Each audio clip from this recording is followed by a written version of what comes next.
Um, Sir, this is what I want you to do. And even if I have to talk to the president about this, and I will,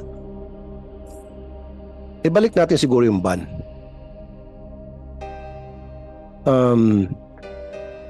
Wala na munang new deployment. Stop. Yung mga nandun ngayon, may kontrata, gusto nila mag-renew ng kontrata, okay ako. Kaya lang, wala nang bago. Kung ano yung natitira doon, yun na yun. Tapos, renew ng contract sila. Okay. Pero wag na tayo magpadala at sasabihin natin, kailangan may work experience. Like, again, hindi problema ang ating mga workers. Ang problema is doon. So, ito sana sinasabi ko. Dapat, ang mga employer, meron tinatawag na neuroscreening. Ini-screen natin yung utak. Utak ba? Brain.